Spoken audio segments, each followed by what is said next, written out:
ቅዱስ እንጦንስን እንዳደረገው ታውቃላችሁ አይደል?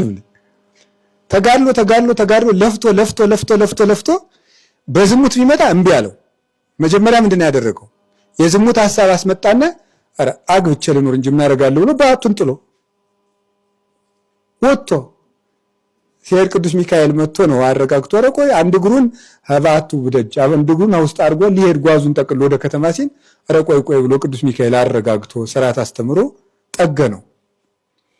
አሁን ዝሙቱን ቢያሸንፈው ሌላውን ቢያሸንፈው ምን ያመጣበታል? አንድ ቀን ከበረሃው የቅዱስ እንጦንስን ገዳም እኔ እግዚአብሔር ፈቅዶ እንግዲህ አይቼዋለሁ። ግብጽ ሄጄ ወፍ የለም እናንተ ባይሆን ወፍ የለም እንዴ አልኩኝ። ፈልም ያለ በረሃ አንድ መምህር ምን አሉኝ? ውሃ ከሌለ ምን ወፍ አለ አሉ። ወይ ዛፍ የለ ወይ ወፍ የለ። እዚያ ብቻውን ሲኖር ምን ያደርገው መስላችሁ? በምን ላበላሽበታልና ቆይ ግን የኔ ክብር ከነቢያት ነው የሚበልጥ ከሐዋርያት አስባለው ማለት ነው። በትዕቢት ፈተነው። እንዲህ አድርጉ ያን የመሰለ የምድር ኮከብ ማለት ነው። እዚያ ምን አለው ጌታ ተገልጾ እንጦንስ በከተማ እንደሚኖር እንዳንድ ሰው እንኳን አትሆንም አለው። በስመ አብ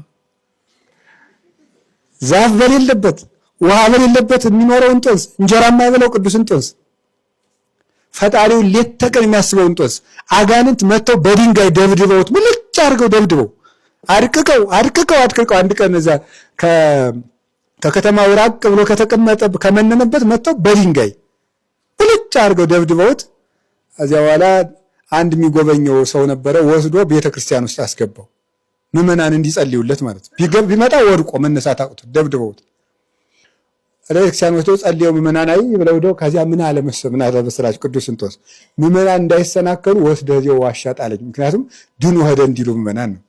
አባ እንጦንስ እንኳን እንዲህ አድርገው አጋንንት ከደበደቡት እኛማ ምኑ ልንዘልቀው ነው እንዳይሉ ማለት ነው። ከዛ በኋላ መድኃኔዓለም ጠግኖ አስነስቶ እንደዚህ አድርጎ የቻለ መላእክት መጥተው የሚያነጋግሩ ቅዱስ ሚካኤል መጥቶ ራሱ ቆብ የሰጠው አባ እንጦንስ በትዕቢት ወደቀ። ከዛ ምን አደረገው እግዚአብሔር? በከተማ እንዳለ እንዳንድ ሰው አትሆንም። ከተማ ሄደ። አንድ ሰው አገኘ። እባክህ አንተ በጽድቅ ትበልጠኛለህ እግዚአብሔር ነው የላከኝ አለው። ኧረ አባቴ ይተውኛል። አይ ትበልጠኛለህ እግዚአብሔር ነው የላከኝ ሲለው ሰውየው ሐር ለብሶ ሐር ተጎናጽፎ ሲፈርድ ሲተች የሚኖር ባለስልጣን ነው። በውስጡ ግን ሰንሰለት ስጋው ሰንሰለቱ የስጋውን ደም እስኪጎርስ ድረስ የሚሰግድ ሰው ነው። እየዋለ የሚበላ ሰው እንጦንስ ወዮልህ እያለ በጥፊ እየመታ ወደ ገዳሙ ተመለሰ። ዛሬ ግብጾች አባ እንጦንስ በትዕቢት የተፈተነባትን ቦታ ከዋሻው ሳንደርስ መንገድ ላይ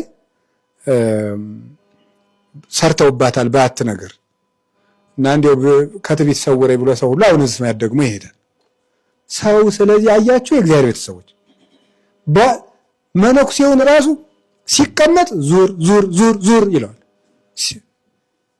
ዙረቱን ትቶ ደግሞ ቁጭ ሲል እኔ እኮ ጀግና መነኩሴ ነኝ አልዞርም ያስብለዋል ደግሞ። ስለዚህ የሰው ልጅ እንዲህ በዚህ እኔ ስህተትኩ እኮ ነው ዛሬም አላረፍኩም ብሏል ምናሴ። ዛሬም አልተውኩም ማለት እንዴ! የሰው ልጅ ረፍት የለውም። ውጊያ ነው ህይወታችን፣ የውጊያ ህይወት ነው። ተናዘን ግን ድፍረትንና የእግዚአብሔርን ምሕረት መለየት ስጋው ደሙን እንዳፈር አላልኩም። ስለዚህ ራሳችንን መርምረን ፈትነን ታግሰን ንስሐችንን ገብተን የካህኑን ትእዛዝ ፈጽመን ቅዱስ ስጋውን ክቡር ደሙን እንቀበል።